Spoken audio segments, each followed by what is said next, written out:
Utilize your power. Finding out myself. Finding out myself.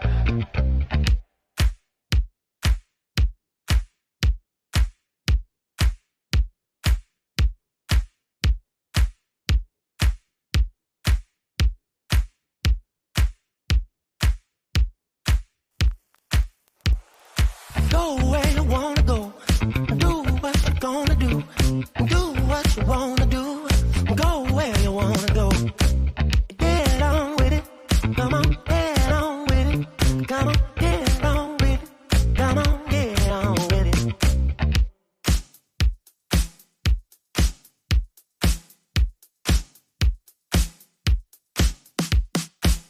It's what I say. What I say. Listen what I say.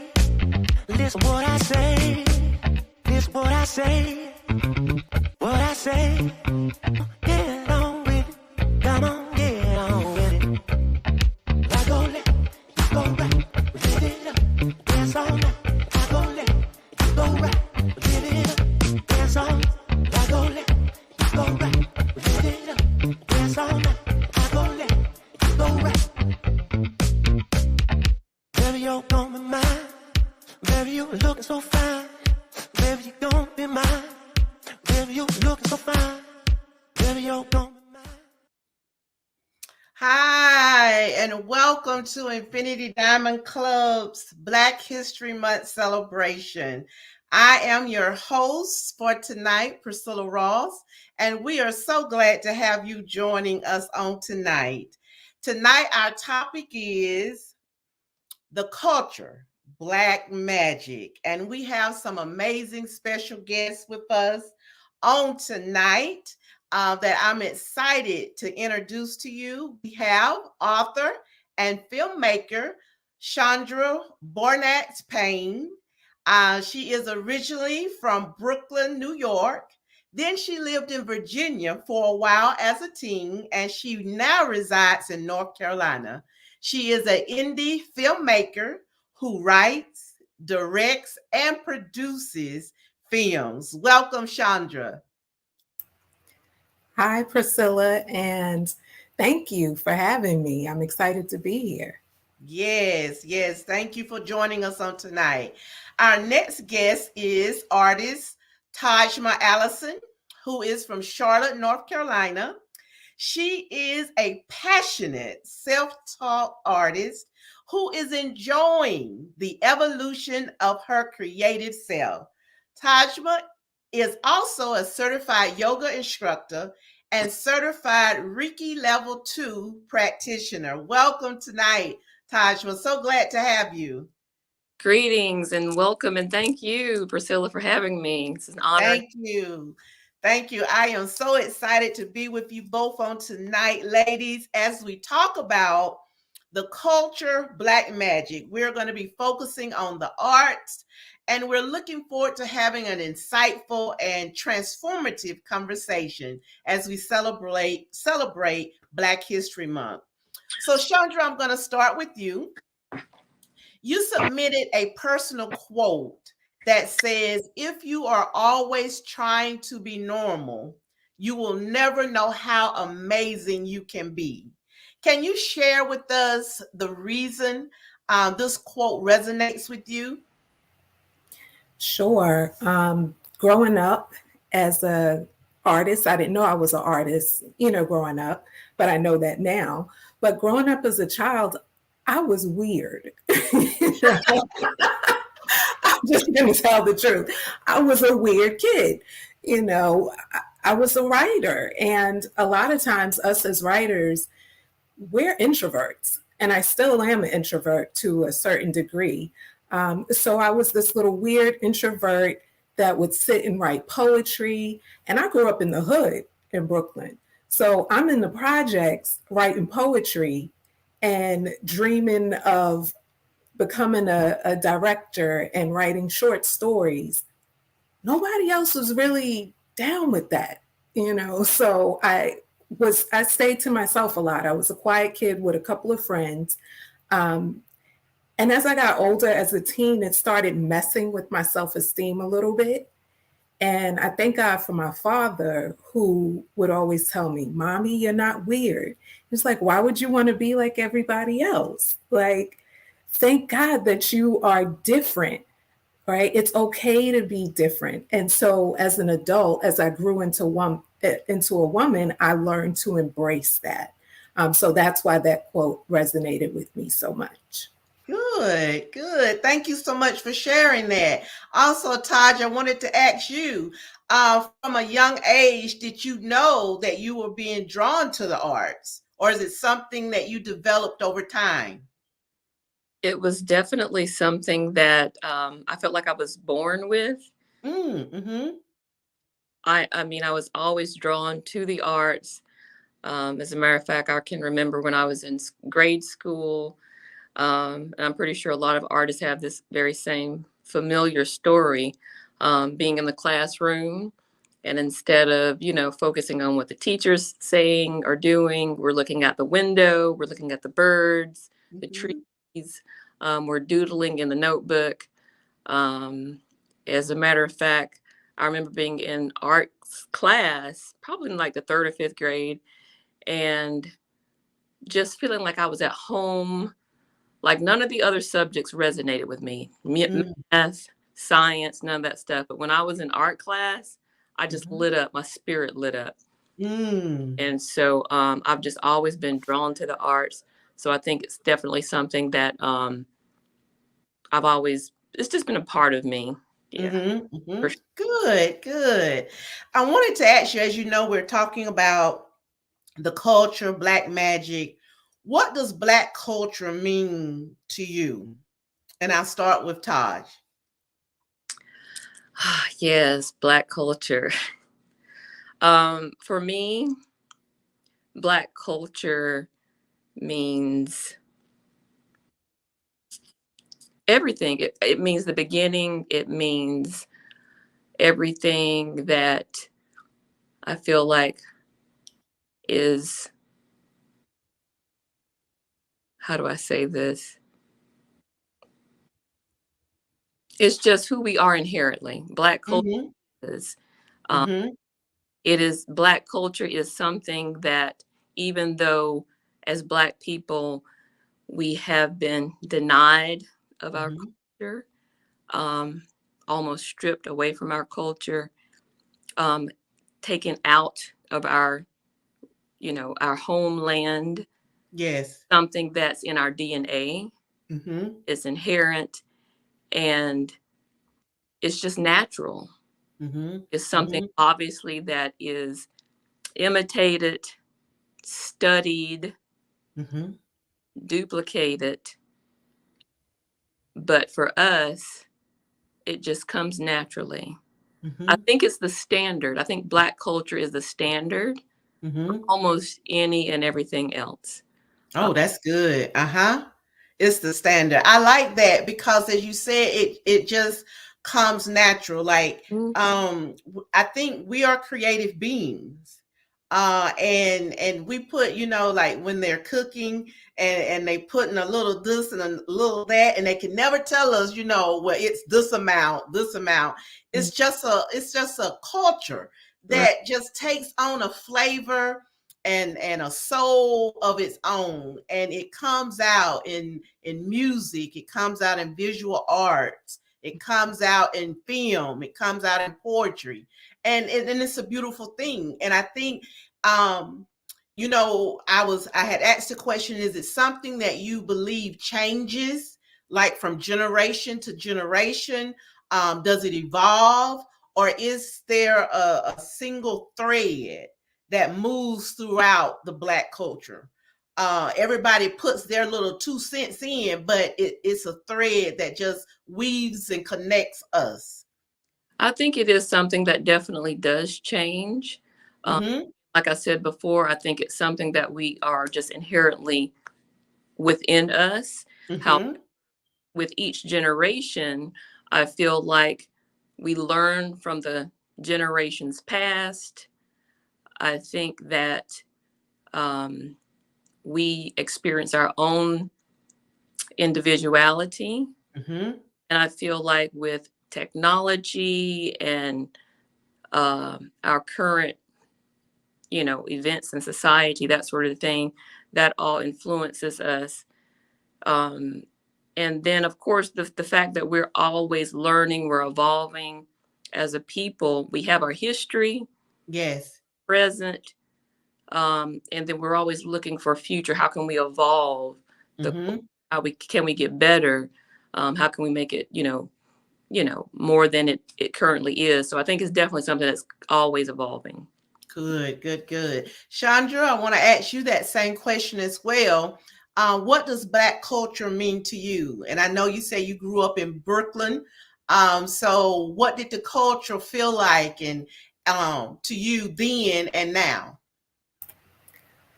That is, y'all, this is a good question. Y'all took my answers. I would say, when I think about Black culture, I guess I'll just use words to describe what Black culture mean to me, or words that I think of when I think about Black culture. And I see Black culture as this deep beauty.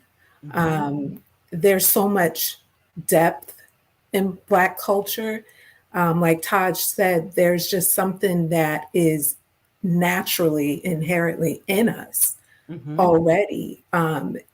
Black culture is creativity, it's soul, it's language, it's love, it's struggle, pain, and beauty wrapped up into all these wonderful things that just can't be duplicated. We are who we are.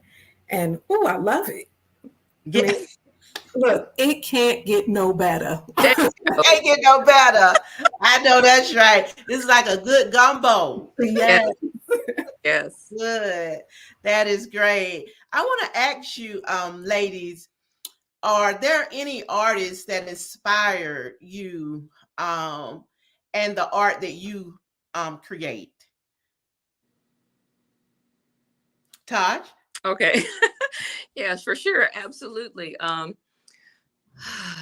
Artists that inspire me.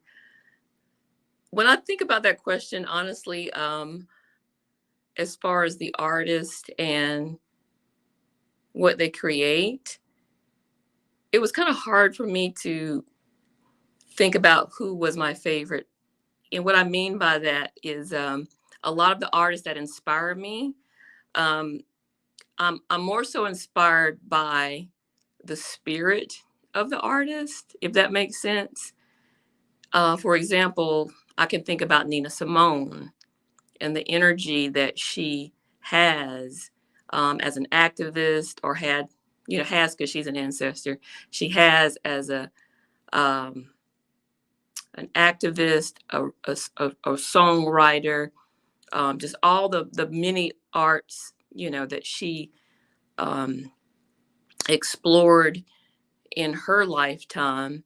One of the things that inspired me as an artist actually was one of her quotes, which was, what is freedom to me? Freedom to me is no fear.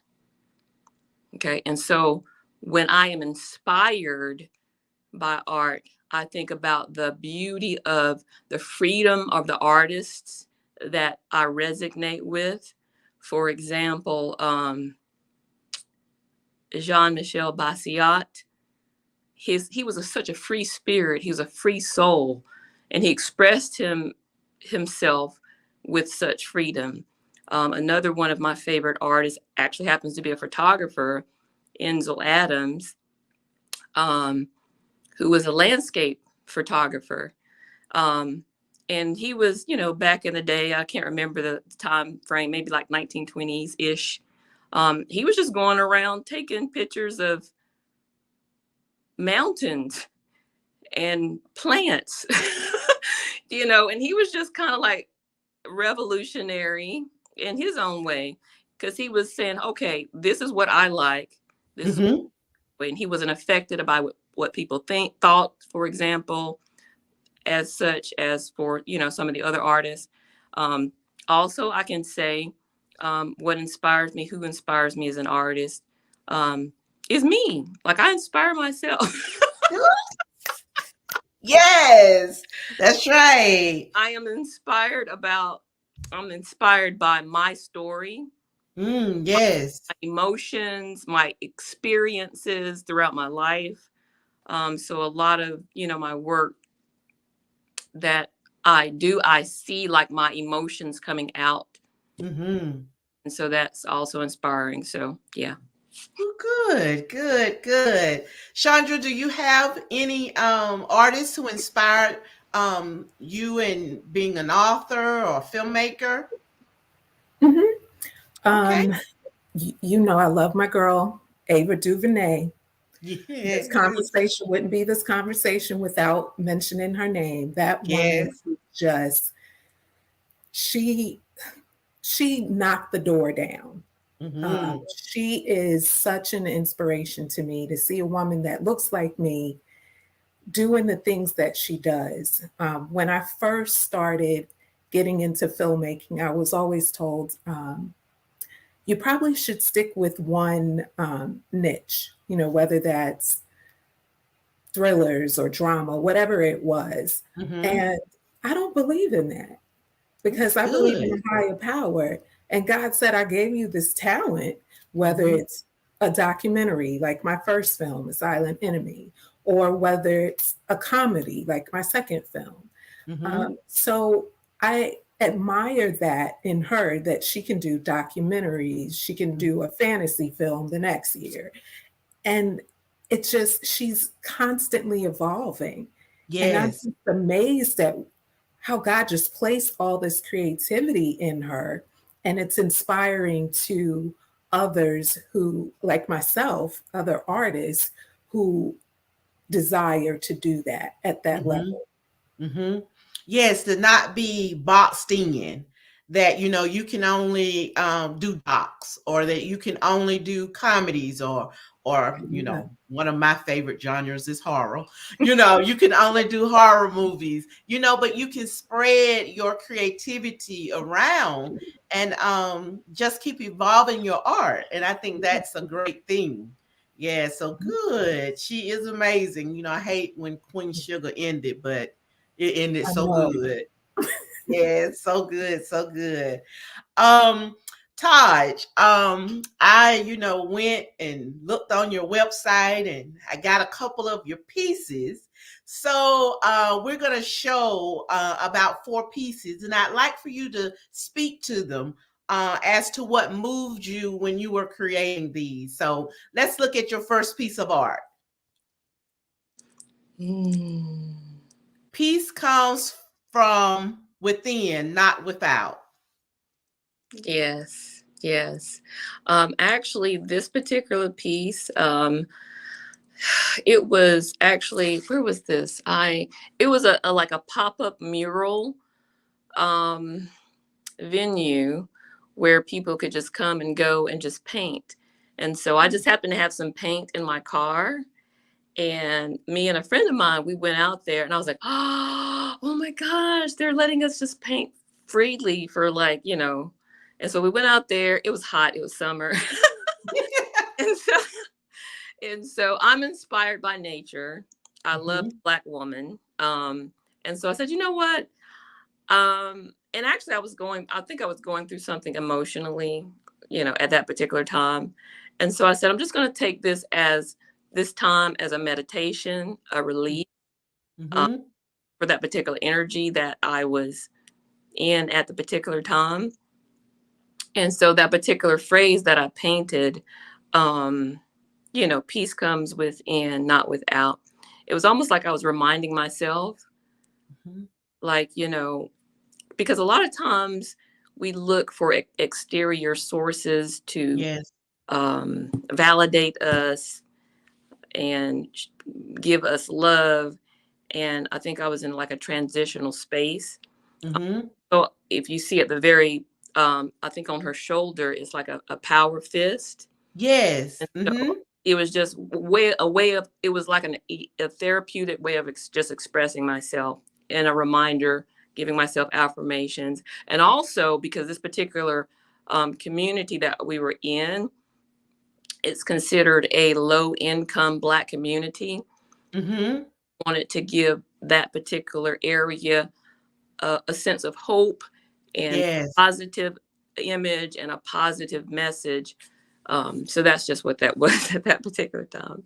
Cool. That is amazing. And I think it's so interesting that you said when you saw this, you had paint in your car. And so that's just like a traveling artist or artist that's ready on the spot. I think that's just so beautiful. So beautiful. Let's look at your second piece. Awesome. All right. This is actually in a local bookstore in Charlotte, North Carolina. Mm-hmm. Bookstore owner, Black woman owned. One of her favorite artists is James Baldwin. And Mm-hmm. actually just told me, look, Taj, I'm going to give you creative freedom to just come up with an idea. As long as it's James Baldwin, that's all I care about. And Mm-hmm. so with that, I decided to, because I love words, I love messages, and I wanted the words to be the focal point. And so I created sort of a kind of black and white image of him, him being, of course, the focal point, but I wanted people to really read some of his messages. Yes. And so those are actually some of my favorite quotes of his. Okay. And Good. very, Good. This is very striking and powerful. thank you. It catches your attention and it evokes a feeling and an emotion. So this was like one of my favorite. Thank you. Thank you. All right. The third one. Also in the bookstore. Okay. Same location. Again, one of my favorite artists, and it just happened to be one of her favorite artists, John Basquiat. And I mean, John, I'm getting excited.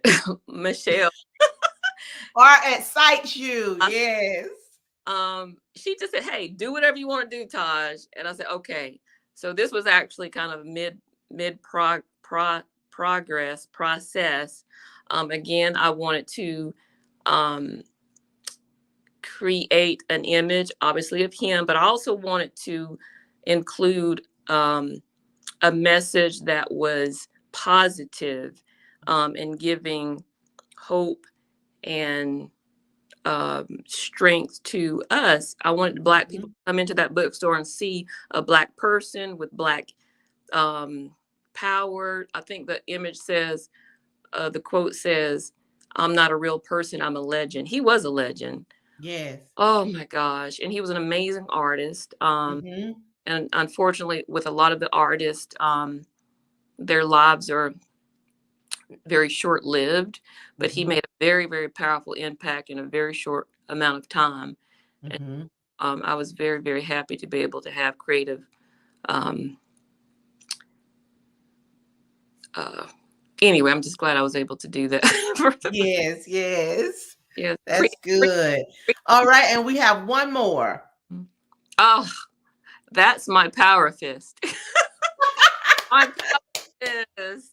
And I call this my meditation beads power fist. This I actually created several years ago around the time where a lot of our young Black men were in the news, being killed by police. Yes. Matter of fact, Charlotte, North Carolina was affected by it and had experienced some protests, I'll call it. And the beauty about this piece for me is I'm a yoga instructor also. Oh, I don't have those particular beads on, but this is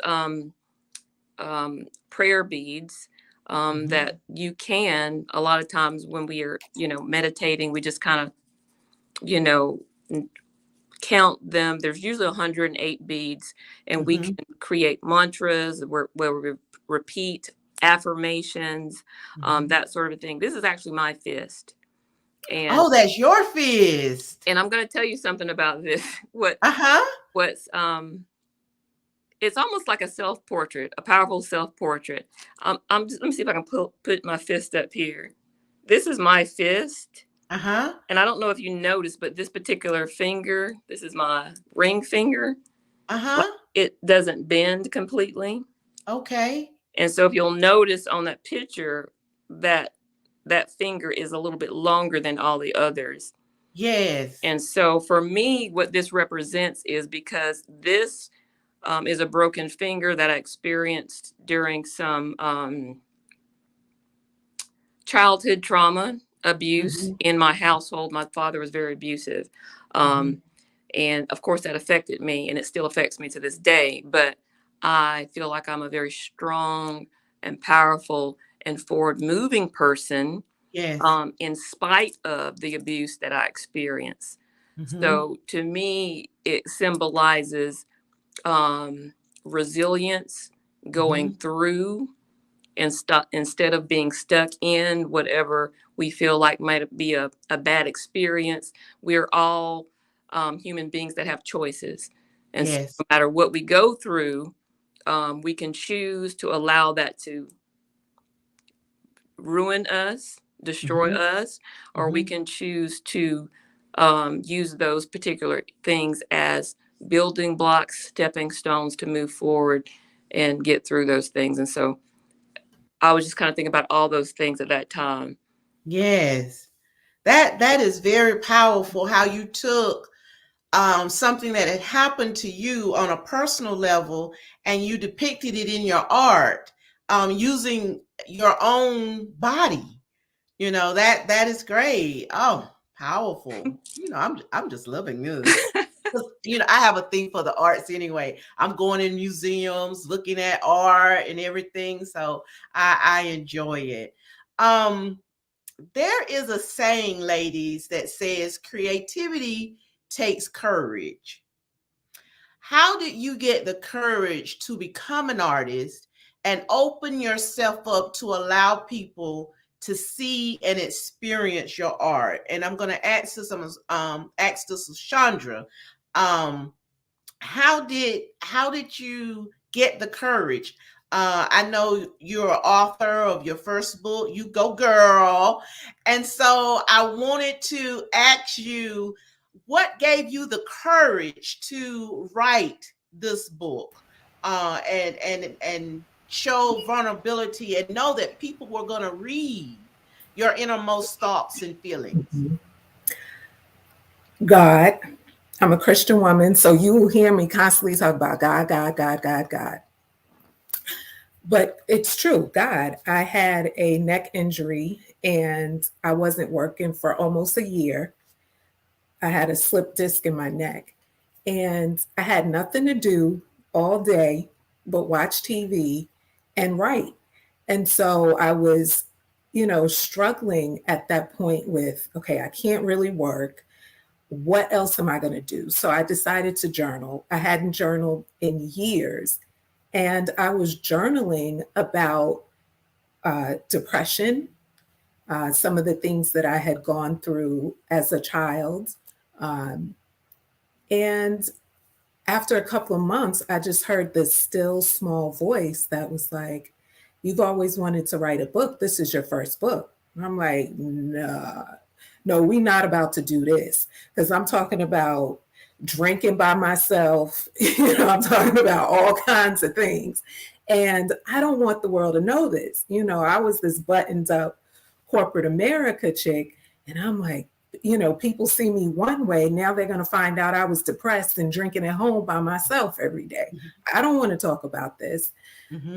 But then I realized that it wasn't about me, because God spoke to me and said, I told you you were going to save lives through your words. Years ago when I was in college, he told me that. And he said, I want you to share your testimony, because this could save someone's life. Because especially in our culture, we don't want to talk about depression. We don't want to talk about suicidal thoughts or suicide, period. And I did have suicidal thoughts at one point in my life. And so that book was me sharing, being open and vulnerable and sharing the parts of my life that I wouldn't ordinarily share. And I honestly have to say that I wouldn't have done it if God hadn't told me, because Mm. I'd still Mhm. be like, nah, that's my business. I don't want to talk about that. That's too personal. But I find that as I'm more obedient, Mhm. that some of the fears go away. Because Mhm. after I wrote that book, 25, You Go Girl, 25 Ways to Step into Your Greatness, then it gave me the courage to work on my next project, which Mhm. was film. So I didn't start off as a filmmaker, straight out of college. It wasn't until later on in life that I just shed the fear and I said, I'm going to do it. I didn't know how I was going to fund the film. I said, God, if this is really what you want me to do, then provide the finances. And I was Mhm. able to raise the money for my first film. Good. That's great. That's great. Wonderful. Art moves you to express your heart, and let your fears hit the paper, so Yeah. that it could be a blessing to others. Mhm. Wonderful.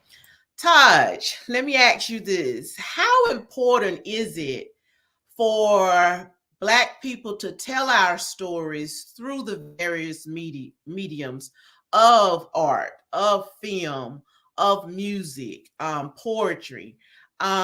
Because as you said, a lot of things are being um, duplicated, changed. But how important is it that we continue to tell our stories, tell our truth in Black culture, and share our magic with the world? Whew. It is of the utmost importance. Mm-hmm. It's very, very important. Um, yeah, I think, well, first of all, it's important because we need to honor our ancestors. The fact that they were silenced in ways that right now, you know, we are very blessed. We're very blessed with the abilities to be vocal, to share our stories, to speak our truth. Um, it is true that, especially with all the social media and technology, how things are being rewritten, being erased, lies are being told. um, and so I think it's very, That's very right. important for us to tell our stories, Mm-hmm.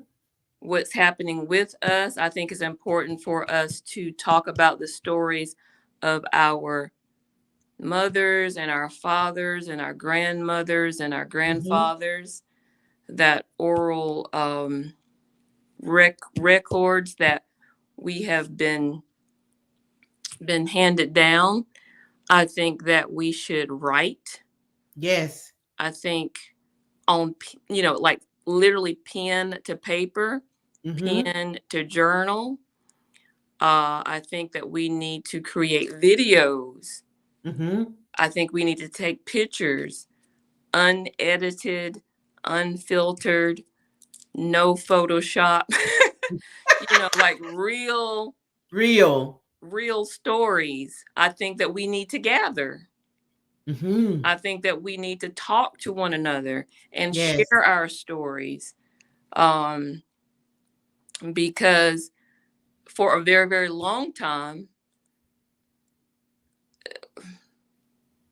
those that be have tried to uh, hide our stories, our Yes. history from us. Mm-hmm. Obviously, there's been our history that has been rewritten, Mm-hmm. um, and erased.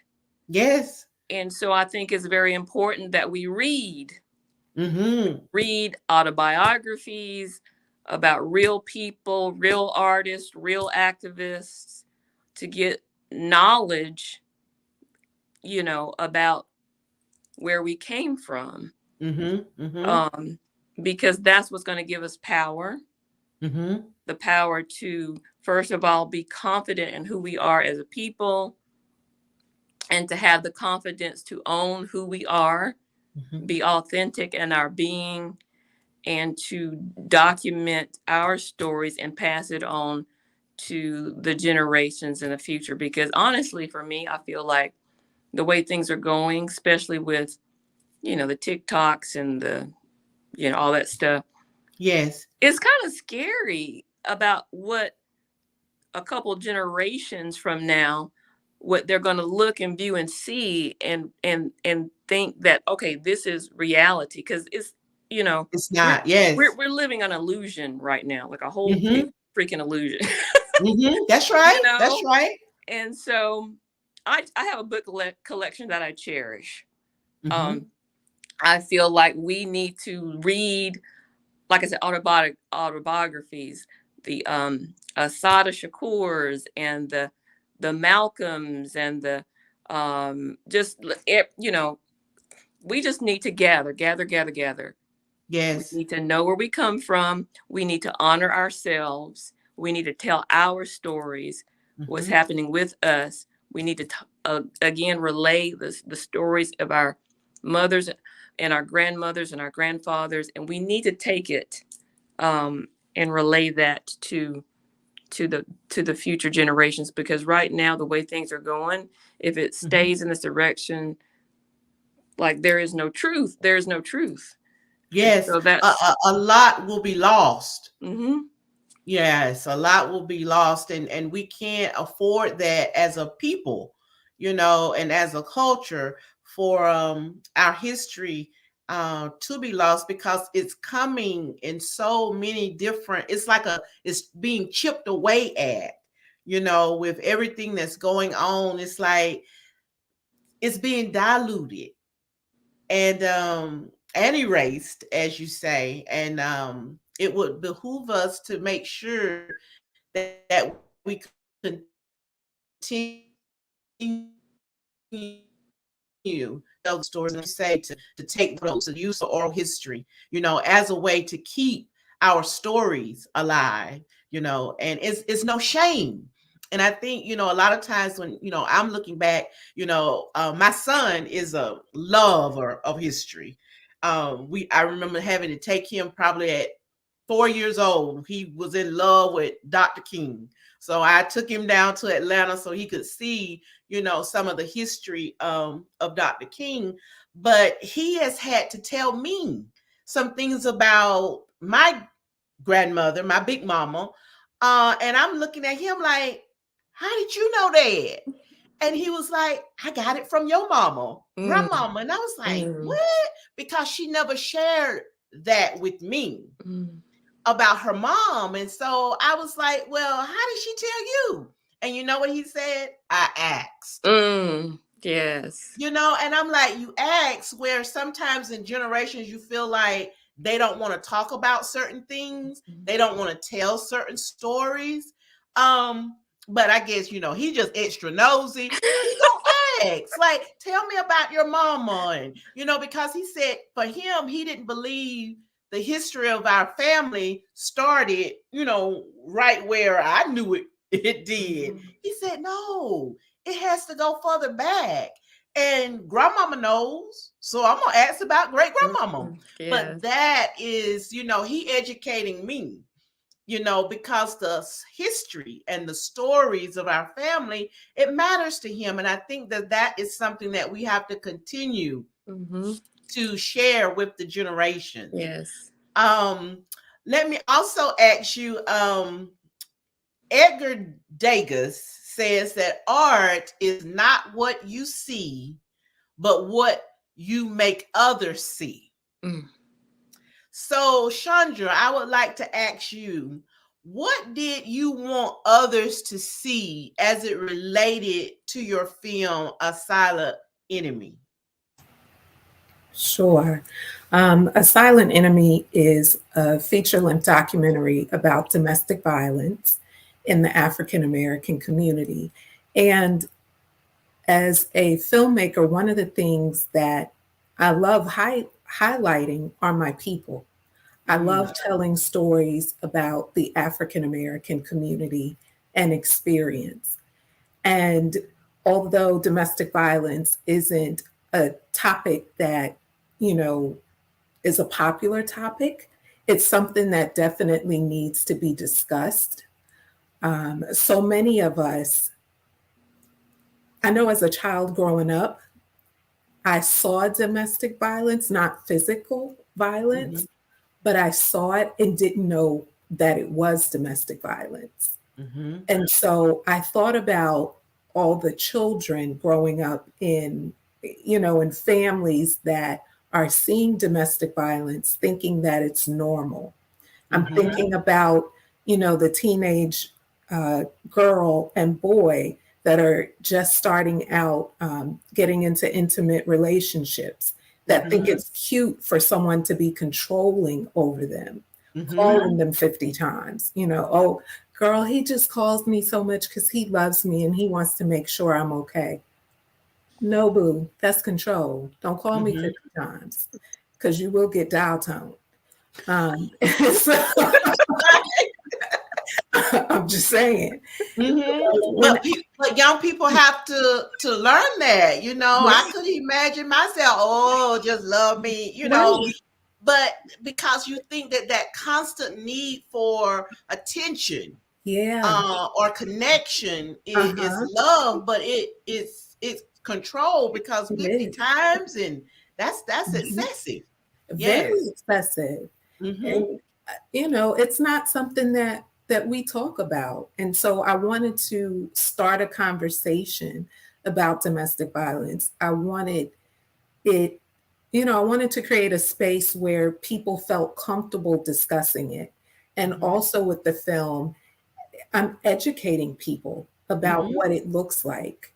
And that was important for me because there's so many victims who don't have a voice. Mm-hmm. And as someone who um, witnessed it, I saw people that I love in domestic violence relationships. I knew that I couldn't pull them out of those relationships. Mm-hmm. So for me, doing this film was a way to give voice to the voiceless and to Mm-hmm. educate people and to have them start a conversation about it. Good. That's good. That's good. That's empowering and impactful, because you may be watching a story and a film and realize I've seen this before, and now, as you said, have realized that this was what was going on in your aunt's home or your home or your cousin. But bringing awareness to the topic, Mhm. because we do, as a culture, have some taboo topics that is hush hush, but we have to bring it to the light. And I think that art is a way of doing that, bringing these topics to the light so that we can deal with it as a culture and as a community. So, in our closing, I would like to ask you, to any young artists that are wondering if there is a space for them to create their unique Black magic in the world, how would you encourage them, Taj? Mm, I would say, not to be. I think the first thing that came to mind for me was to just do it. Mm-hmm. Um, and it just kind of, it's interesting that you asked that question. Kind of goes back to, I guess a quote, that Nina Simone quote, um, just having no fear. Mm-hmm. You know, I think, especially in this culture, in this society, um, we have this tendency to constantly be comparing ourselves to everything and everybody else. You know, that's unfortunately how social media has kind of, made us think. But we have to find a way, and I would encourage everybody to find a way to try to silence the chaos and listen to that intuitive voice within themselves. And respond and react to what you are hearing within yourself. Even if you have to go outside, sit in the grass, listen to the birds, feel the breeze on your face. Just take a moment to silence the noise, listen to what your body, your intuition, your spirit guide, whatever you want to call it, has to say, because we all have this thing inside us. Go back to when you were in kindergarten or the second grade, and what like really made you like be joyous on the inside, what brought you joy. Go back to that, revisit those things that brought joy, and see where that takes you. Because unfortunately, our school systems are designed to destroy and silence our individual creativity. And so I would say, what are you doodling in your math book? Yes, what is that about? Revisit those things, and listen to that voice. I don't know if that answers the question, but for me, that was the first thing that came up. So listen to your voice. Yeah, listen to that internal knowing.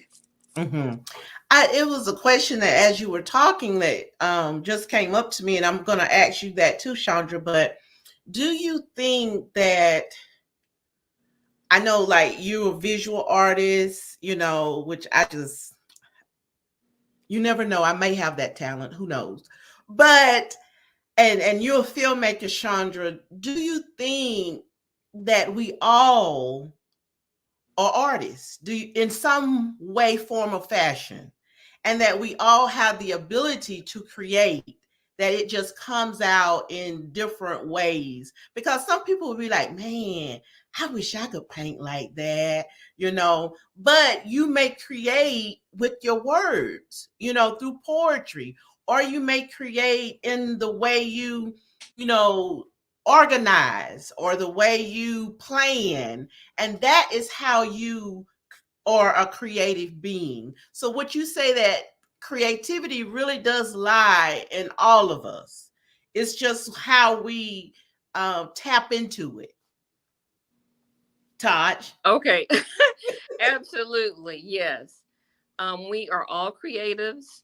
I think this is just my personal opinion, but I think that we were all born with a gift, specific gift or gifts.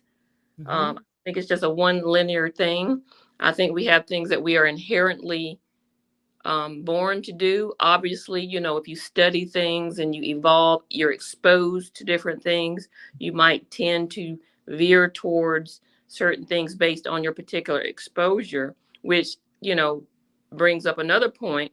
I think that our people, I don't even know if this is part of the subject, but especially Black children, we need to be exposed to a vast majority and variety of things. Yes. Sciences, different cultures. So this person individually can say, oh, I like this particular thing. I want to pursue this more. I want to do this thing so I can evolve in this way. And I keep going back to the school systems, but the school system, especially in this country, I think it's one of those funnels where, they train us to not be creative. They train us to go into this work work for the person, do the things, clock in, and what we are inherently born to do is either sometimes lost. It's sometimes lost. Yes. Mm-hmm. And fortunately, there are schools and there are homeschools and there's parents that expose children in ways that they can evolve and grow and experience things so they can be guided. Yes. The way that, they want to go. But yes, I do feel like we were all here born to do a thing. And to add to that, just say, for example, fish are here. This is going to sound really funny. I already know. Fish are on the earth. They're here to do a thing. Yes. Trees are here. They're here to do a thing. Plants, animals, all the things. We are human. We are very different. We have different mentalities. We have personality traits, introverts, extroverts, mathematicians, blah, blah, blah.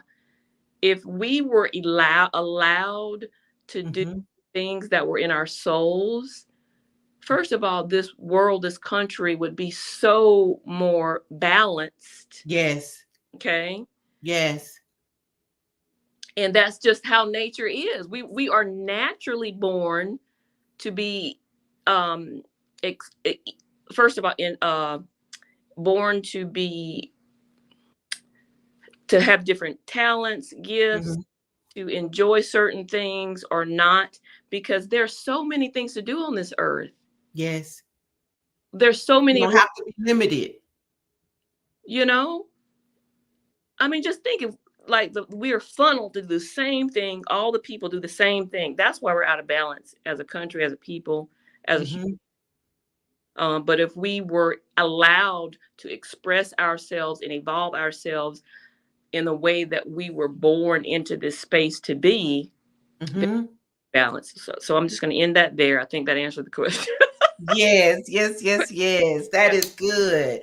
That is good. Thank you so much for sharing that. Chandra, how do you think a young artist, if they were wondering if there was a space for their unique Black magic to show up in this world, how would you encourage them?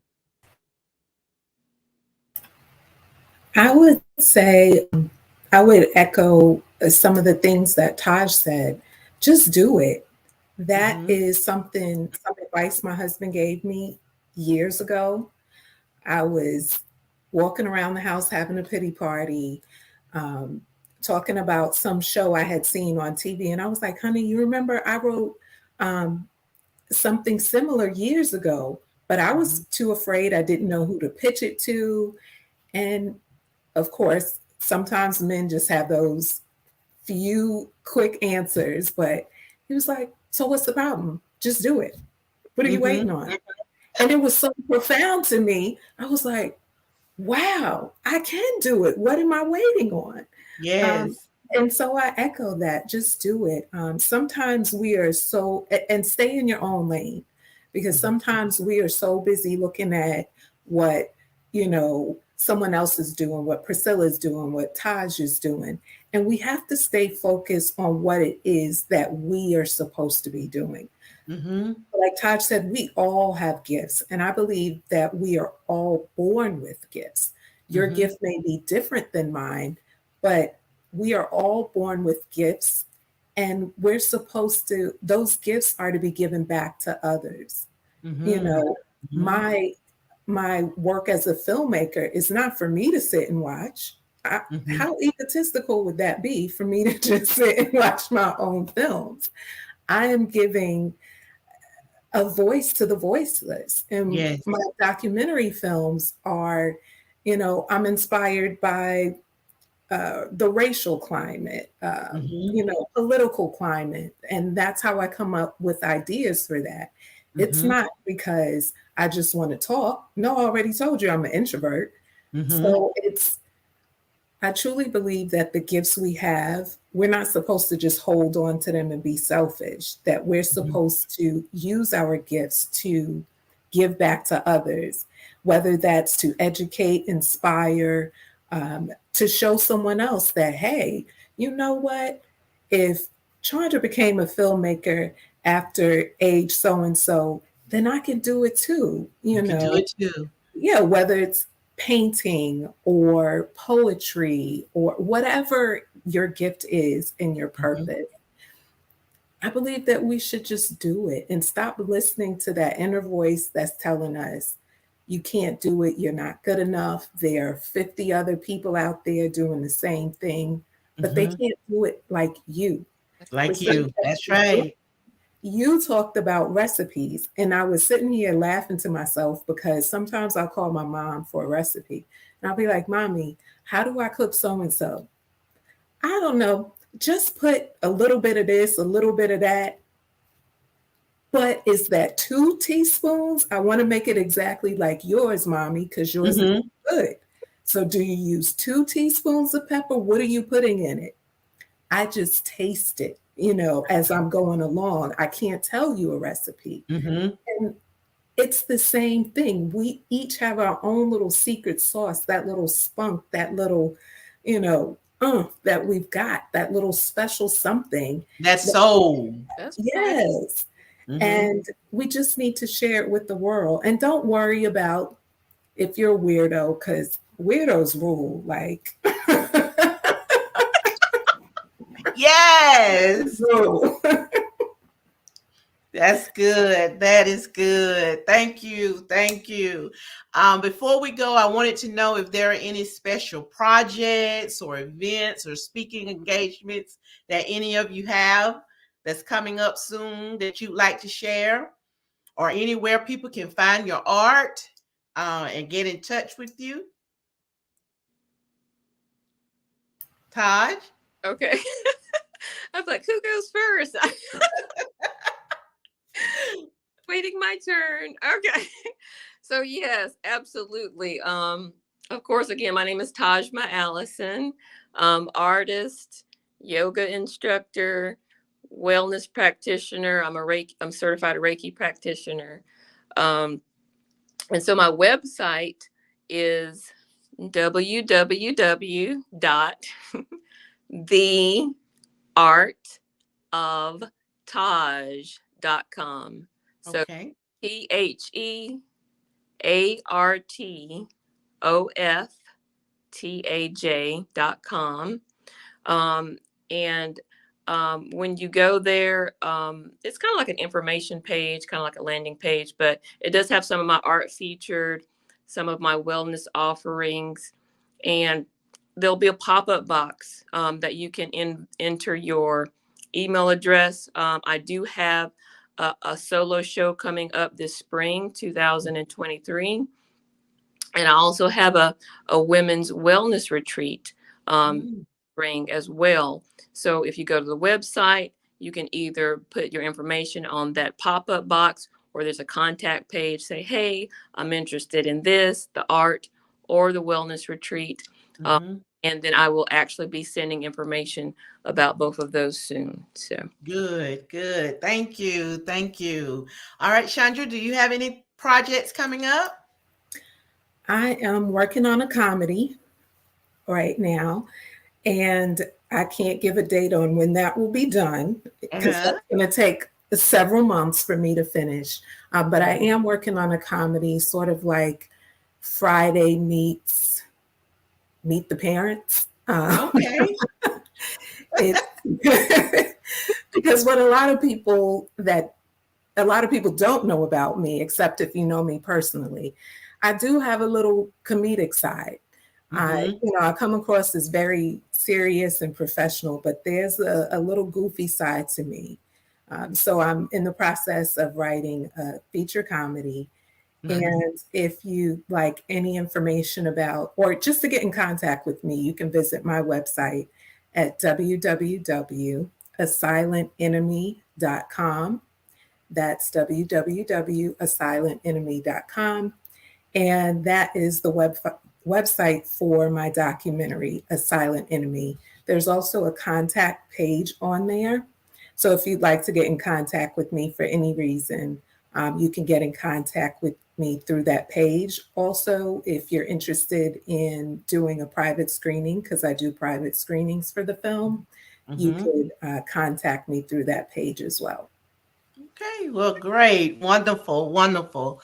So I think we had a great night. I enjoyed all of this artistry discussion and creative talking, that conversation that we had on tonight. So, on behalf of Infinity Diamond Club, I truly want to thank you both for your time and your presence with being with us on tonight as we continue to celebrate Black History Month. And remember, with our future ahead of us and the ancestors beside us, there is nothing that we can't do. All Yeah. right. Good night, ladies. Thank Good night. you. Thank you.